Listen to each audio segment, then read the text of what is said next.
Hello, dear students. Welcome to the English class. Today we continue the first lesson, A Hero, from the third part, that is paragraph number 10. Let us start. Swami felt cut off from humanity. ಸ್ವಾಮಿಗೆ ಮಾನವೀಯತೆಯ ಸ್ಪರ್ಶದಿಂದ ದೂರ ತಳ್ಳಿದಂತಹ ಅನುಭವವಾಯಿತು. He was pained and angry. ಅವನು ಬಾಧಿತನಾಗಿದ್ದ ಮತ್ತು ಕುಪಿತನಾಗಿದ್ದ. ಅವನಿಗೆ ತುಂಬಾ ನೋವು ಉಂಟಾಗಿತ್ತು ಈ ಘಟನೆಯಿಂದ ಮತ್ತು ಕೋಪ ಬಂದಿತ್ತು. He did not like the strain of cruelty he saw in his father's nature. ಅವರ ತಂದೆಯ ಈ ಬಲವಂತವಾಗಿ ಒತ್ತಾಯಪೂರ್ವಕವಾಗಿ ಕ್ರೂರವಾಗಿ ದೂಡ್ತಕ್ಕಂಥ ಒಂದು ಕೆಲಸಕ್ಕೆ ದೂಡ್ತಕ್ಕಂಥ ಒಂದು ಟಾಸ್ಕ್ ಅನ್ನ ತಂದೊಡ್ತಕ್ಕಂಥ ಸ್ವಭಾವ ಅವನಿಗೆ ಇಷ್ಟ ಆಗಲಿಲ್ಲ. He hated the newspaper for printing the tiger story. ಹುಲಿಯ ಕಥೆಯನ್ನ ಮುದ್ರಿಸಿದ್ದಕ್ಕಾಗಿ ವಾರ್ತಾಪತ್ರಿಕೆಯನ್ನ ನ್ಯೂಸ್ ಪೇಪರ್ ಅನ್ನ ಹೇಟ್ ಮಾಡಿದ. He wished that the tiger had not spared the boy. ಮತ್ತೆ ಅನ್ಕೊಂಡ ಆ ಹುಲಿ ಆ ಹುಡುಗನನ್ನ ಉಳಿಸಬಾರದಿತ್ತು.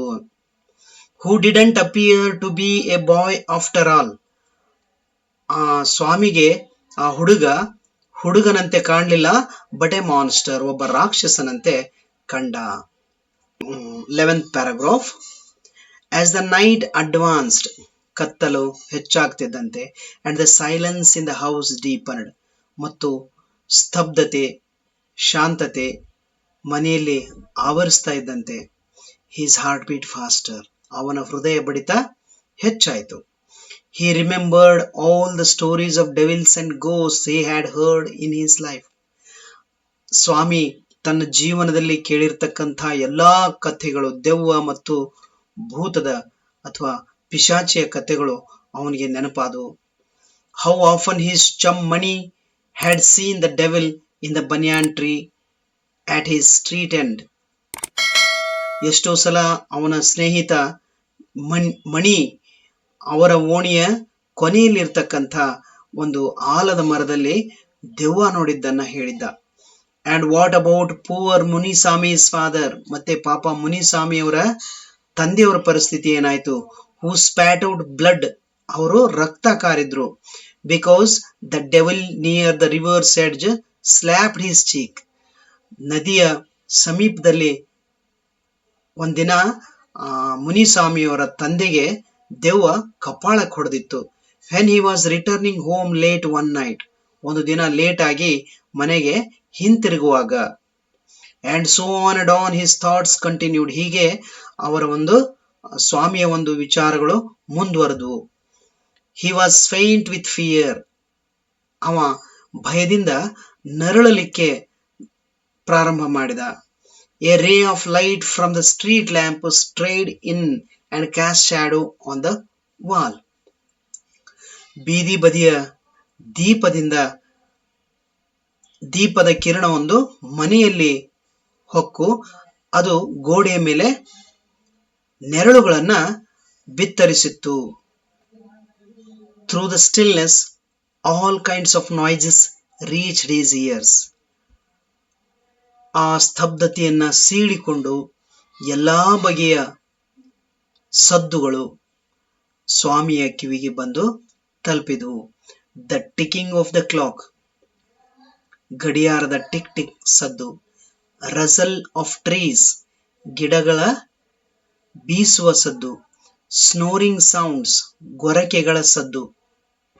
And some vague night insects humming, ಮತ್ತು ಅಗೋಚರವಾಗಿರತಕ್ಕಂಥ ಕೆಲವು ರಾತ್ರಿ ಕೀಟಗಳ ಸದ್ದು. He covered himself so completely that he could hardly breathe. ಆತ ಹಾಗಾಗಿ ತನ್ನನ್ನ ಆ ಹೊದಿಕೆಯಿಂದ ಎಷ್ಟು ಕವರ್ ಮಾಡ್ಕೊಂಡ ಅಂದ್ರ ಅವನಿಗೆ ಉಸಿರಾಟ ಮಾಡ್ಲಿಕ್ಕೆ ಕೂಡ ತೊಂದರೆ ಆಯ್ತು. ಅಷ್ಟೊಂದು ಭಯದಿಂದ ಆ ಹೊದಿಕೆಯಲ್ಲಿ ಕವರ್ ಮಾಡಿಕೊಂಡು ಮಲಗಿದ. Every moment he expected the devils to come up to carry him away. ಪ್ರತಿ ಕ್ಷಣನೂ ಕೂಡ ಆತ ನಿರೀಕ್ಷೆಯಲ್ಲಿದ್ದ, ದೆವ್ವಗಳು ಬರ್ತವೆ ಮತ್ತು ಅವನನ್ನು ತಗೊಂಡು ದೂರ ಹೋಗ್ತವೆ ಅಂತ. There was the instance of his old friend. ಆತನ ಒಬ್ಬ ಹಳೆಯ ಸ್ನೇಹಿತನ ಒಂದು ಘಟನೆ ನಡೆದಿತ್ತು. ಇನ್ ದ 4th ಕ್ಲಾಸ್, 4ನೇ ತರಗತಿಯಲ್ಲಿದ್ದಾಗ, ಹೂ ಸಡನ್ಲಿ ಡಿಸ್ಅಪಿಯರ್ಡ್. ಅವನು ಇದ್ದಕ್ಕಿದ್ದಂತೆ ಮಾಯವಾಗಿದ್ದ. And was said to have been carried off by ghost to Siam or Nepal. ಅದು ಹೇಳಲಾಯ್ತು ಏನಪ್ಪಾ ಅಂದ್ರೆ ಅವಾಗ ಅವನನ್ನ ನೇಪಾಳ್ಗೆ ಅಥವಾ ಸಿಯಾಮ್ಗೆ ಒಂದು ದೆವ್ವ ಅವನನ್ನು ಕರ್ಕೊಂಡು ಹೋಯ್ತು ಅಂತ, ರಾಕ್ಷಸ ಕರ್ಕೊಂಡು ಹೋಯ್ತು ಅಂತ. This is about the 11th paragraph. Here are some of the meaning of new words as given. Ghost means pishachita. Chum, a good friend. Informal, especially among children. Spit out means spat out. ಇದರ present form. To come out quickly, ಬೇಗ ಹೊರಬೀಳುವುದು. Especially from mouth, ಬಾಯಿಯಿಂದ. ರಕ್ತವನ್ನ ಕಾರ್ಕೊಂಡ ಅಂತ, ರಕ್ತ ಬಾಯಿಂದ ಹೊರಬೀಳುವುದನ್ನ spit out ಅಂತ ಹೇಳ್ತಾರೆ. Faint means feeling weak and about to lose conscious. ತುಂಬಾ ಅಶಕ್ತವಾಗುವುದು ಮತ್ತು ಪ್ರಜ್ಞೆಯನ್ನು ಕಳ್ಕೊಳ್ಳುವಂತಹ ಒಂದು ಸ್ಥಿತಿಗೆ faint. Stray means to move outside the limit area. ತನ್ನ ವ್ಯಾಪ್ತಿಯನ್ನ ಮೀರಿ ಹೊರಗೆ ಬರುವಂತಹದ್ದು stray means. Cast means to appear on a surface. ಒಂದು ಸಮತಲದ ಮೇಲೆ ಗೋಚರಿಸುವಂತಹದ್ದು. Stillness means the absence of movement and sound. Stillness ಅಂದ್ರೆ ಶಬ್ದ ಮತ್ತು ಚಲನೆಯ ಗೈರ್ ಇರುವಂತಹ ಸ್ಥಿತಿ ಸ್ಟಿಲ್ನೆಸ್ ಅಂದ್ರೆ. ಸ್ನೋರ್ ಮೀನ್ಸ್ ಗೊರಕೆ. Vague means not clearly scene, invisible ಅಂತ ಅರ್ಥ. ಈಗ ಮುಂದಿನ ಪ್ಯಾರಾಗ್ರಾಫ್ ಹೋಗೋಣ. ಸ್ವಾಮಿ ಹರಿಡ್ಲಿ ಗಾಟ್ ಅಪ್. ಸ್ವಾಮಿ ಬೇಗ ಮೇಲೆದ್ದ. And spread his bed under the bench. ಮತ್ತೆ ತನ್ನ ಹಾಸಿಗೆಯನ್ನ ಬೆಂಚಿನ ಕೆಳಗೆ ಹಾಸಿದ. And ಕ್ರೋಚ್ಡ್ there. ಮತ್ತೆ ಅಲ್ಲೇ ಮುದುಡಿಕೊಂಡು ಕುಳಿತ. It seem to be a much safer place. ಅದು ಅವನಿಗೆ ಬಹಳ ಸುರಕ್ಷಿತ ಸ್ಥಳ ಅನಿಸ್ತು. ಮೋರ್ ಕಾಂಪ್ಯಾಕ್ಟ್, ಮತ್ತು ಬಹಳ ಅನುಕೂಲಕರವಾಗಿತ್ತು. And reassuring. Reassuring means reassurance. To make someone feel calmer, to make someone less frightened ಅಂತ. ಯಾವ ವ್ಯಕ್ತಿಗೆ ಒಂದು ಸ್ಥಳ ಅಥವಾ ಒಂದು ಸನ್ನಿವೇಶ ಅನುಕೂಲಕರವಾಗಿರ್ತೈತಿ, ಶಾಂತತೆ ಅನ್ಸುತ್ತ, ಆ ಒಂದು ಸ್ಥಳ. It was under the bench. For Swami it was under the bench. It was reassured, compact and safer place. He shut his eyes tight. ಅವನು ಕಣ್ಣುಗಳನ್ನ ಬಿಗಿಯಾಗಿ ಮುಚ್ಕೊಂಡ. and encased himself in his blanket once again. ಮತ್ತೊಮ್ಮೆ ತನ್ನ blanket ನಲ್ಲಿ, ತನ್ನ ಹೊದಿಕೆಯಲ್ಲಿ ಸಂಪೂರ್ಣ ಮುಚ್ಕೊಂಡ ಆ ಹೊದಿಕೆಯಿಂದ. and unknown to himself, ಮತ್ತು ಅವನಿಗೆ ಗೊತ್ತಿಲ್ಲದ ಹಾಗೇನೆ fell asleep, ನಿದ್ದೆ ಹೋಗ್ಬಿಟ್ಟ. and in sleep was racked with nightmares. racked with nightmares. ಅವನ ನಿದ್ದೆಯಲ್ಲಿ ಮತ್ತೆ ಭಯಾನಕ ಕಥೆಗಳ ಒಂದು ಪೀಡನೆಗೆ ಒಳಗಾದ. rack means to make someone suffer great mental pain ಅಂತ ಅರ್ಥ. nightmares means a frightening dreams ಅಂತ. a frightening dream. Next, A tiger was chasing him. ಒಂದು ಹುಲಿ ಕನಸು ಬಿತ್ತು ಅವನಿಗೆ, ಭಯಾನಕವಾದ ಕನಸು. ಅದರಲ್ಲಿ ಒಂದು ಹುಲಿ ಅವನನ್ನ ಬೆನ್ನಟ್ಕೊಂಡು ಹೊರಟಿತು. His feet stuck to the ground. ಆಗ ಅವನ ಕಾಲುಗಳು, ಅವನ ಪಾದ ನೆಲಕ್ಕೆ ಅಂಟುಕೊಂಡ್ಬಿಟ್ಟಿದ್ವು. He desperately tried to escape. ಹತಾಶವಾದಂತಹ ಪ್ರಯತ್ನ ಮಾಡಿದ ಅದರಿಂದ ತಪ್ಪಿಸ್ಕೋಬೇಕು ಅಂತ. But his feet would not move. ಆದರೆ ಆತನ ಕಾಲುಗಳು, ಆತನ ಪಾದ ಬರಲೇ ಇಲ್ಲ, ಚಲಿಸಲೇ ಇಲ್ಲ. The tiger was at his back. ಆ ಒಂದು ಹುಲಿ ಅವನ ಬೆನ್ನ ಹಿಂದೆಯೇ ಇತ್ತು. And he could hear its claws scratch the ground. Swami, ಆ ಹುಲಿಯು ತನ್ನ ಪಂಜರದಿಂದ ನೆಲವನ್ನ ಪರಚತಕ್ಕಂತ ಸದ್ದು ಕೇಳಬಲ್ಲವನಾಗಿದ್ದ ಸ್ವಾಮಿ. ಆ ತರ ಅವನಿಗೆ ಕನಸು ಬಿತ್ತು. ಸ್ಕ್ರಾಚ್ ಸ್ಕ್ರಾಚ್ ಪರಚ್ತಾ at then a loud thud, ಕೊನೆಗೆ ಒಂದು ಧಪ್ ಅನ್ನುವಂತ ಸೌಂಡ್ ಆಯ್ತು. ಎ ಲೌಡ್ ಫಾಲಿಂಗ್ ಸೌಂಡ್ ಅಂತ. Thud means a loud falling sound, ಧಪ್ ಅನ್ನುವಂತ sound. Swami tried to open his eyes, but his eyelids would not open and the nightmare continued. ಸ್ವಾಮಿ ತನ್ನ ಕಣ್ಣುಗಳನ್ನು ತೆರಿಲಿಕ್ಕೆ ಪ್ರಯತ್ನ ಮಾಡಿದ, ಬಟ್ ಅವನ ಕಣ್ಣು ರೆಪ್ಪೆಗಳು ಕಣ್ಣು ತೆರಿಲಿಕ್ಕೆ ಬಿಡಲಿಲ್ಲ. ಹಾಗೆ ದ ನೈಟ್ ಮೇರ್ ಕಂಟಿನ್ಯೂಡ್, ಅವನ ಭಯದ ಕನಸು ಮುಂದುವರಿತು. It threatened to continue for ever, ಅದು ಅವನನ್ನ ಹಿಂಸಿಸ್ತಾನೆ ಹೋಯಿತು. ಅದು ಅಂದ್ರೆ ಇಲ್ಲೇ ನೈಟ್ ಮೇರ್.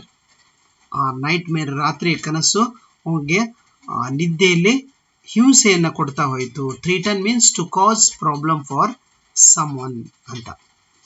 ಸ್ವಾಮಿ ಗ್ರೋನ್ಡ್ ಇನ್ ಡಿಸ್ಪೇರ್, ಪಾಪ ಸ್ವಾಮಿ ಭರವಸೆಯನ್ನ ಕಳ್ಕೊಂಡು ನರಳಲಿಕ್ಕತ್ತ. Despair means loss of hope, groan means ನರಳು ಅಂತ. Paragraph number 13. With a desperate effort he opened his eyes. ಕೊನೆಗೂ ಹತಾಶವಾದ ಪ್ರಯತ್ನಗಳ ನಂತರ ಕಣ್ಣುಗಳನ್ನು ತೆರೆದ. He put his hand out to feel his granny's presence. ಎಚ್ಚರವಾದ ತಕ್ಷಣ ತನ್ನ ಕೈಯನ್ನ ಅಜ್ಜಿಯ ಉಪಸ್ಥಿತಿಗೆ ಕನ್ಫರ್ಮ್ ಮಾಡ್ಕೊಳಕ ಕೈನ ಚಾಚಿದ. He put his hand out to feel his granny's presence. ಅಜ್ಜಿ ಅದಾಳ ಇಲ್ಲ ಅಂತ ತಿಳ್ಕೊಂಡು ಕೈ ಚಾಚಿ ಪಕ್ಕದಲ್ಲಿ ನೋಡಿದ. At his side, ಅವನ ಪಕ್ಕದಲ್ಲಿ. As was his habit, ಅದು ಅವನ ಸಹಜವಾದಂತಹ ಒಂದು ಸ್ವಭಾವವಾಗಿತ್ತು. ಎಚ್ಚರ ಆದ ಕೂಡಲೇ ಅಜ್ಜಿಯನ್ನ ಟಚ್ ಮಾಡೋದು, ಅದಾಳೋ ಇಲ್ಲೋ, ನಾನು ಅವ್ರ ಜೊತೆಗಿದ್ದೀನೋ ಇಲ್ಲೋ ಅಂತ. But he only touched the wooden leg of the bench. ಆದ್ರೆ ಆತನಿಗೆ ಕೈಗೆ ಕೇವಲ ಬೆಂಚಿನ ಕಾಲು ಬಡಿತಷ್ಟೇ. And his lonely state came back to him. ಅವನಿಗೆ ಮತ್ತೆ ಏಕಾಂತ ಪ್ರಜ್ಞೆ ಮರಳಿತು. ನಾವು ಒಬ್ಬನೇ ಇದ್ದೀನಿ ಅನ್ನುವಂತಹ ಒಂದು ಪ್ರಜ್ಞೆ ಅವನ ಮನಸ್ಸಿಗೆ ಬಂತು. He sweated with fright. ಅವನು ಭಯದಿಂದ ಬೆವರು ಬಿಟ್ಟ. And now what was this rustling? ಮತ್ತೆ ಈಗ ಅದೇನದು ಸದ್ದು? Rustling means the sound that the paper or leaves make when they move. ಎಲೆ ಆಗಲಿ, ಹಾಳೆ ಆಗಲಿ, ಕಾಗದಾಗಲಿ, ಅದು ಚಲಿಸಿದಾಗ ಉಂಟಾಗುವಂತ ಸದ್ದು. ಆ ತರ ಸದ್ದಾಯ್ತು. ಏನದು ಅಂತ ಯೋಚನೆ ಬಂತು. He moved to the edge of the bench. ಆ ಬೆಂಚಿನ ತುದಿಯ ಕಡೆಗೆ ಕೆಳಗಿನಿಂದ ಸರ್ಕೊಂಡ. And stared into the darkness. ಮತ್ತು ಆ ಕತ್ತಲಲ್ಲಿ ಕಣ್ಣರಳಿಸಿ, ಕಣ್ಣು ದಿಟ್ಟಿಸಿ ನೋಡಿದ. Something was moving down. ಅಲ್ಲಿ ಏನೋ ಚಲಿಸ್ತಾ ಇತ್ತು ಅವನ ಕಡೆಗೆ. He lay gazing at it in horror. ಮತ್ತೆ ತನ್ನ ದೃಷ್ಟಿಯನ್ನ ಅದರ ಮೇಲೆನ ನಿರಂತರವಾಗಿ ಹರಿಸಿದ ಭಯದಿಂದ. His end had come.